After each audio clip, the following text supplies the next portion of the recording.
Fresh sentiasa memastikan kesegaran susu diutamakan. Kerana ia hanya mengambil masa 48 jam dari ladang ke rak pasaraya.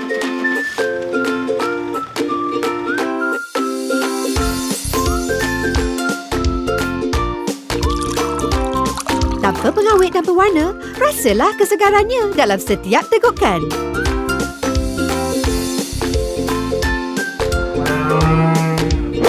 Ini barulah susu segar.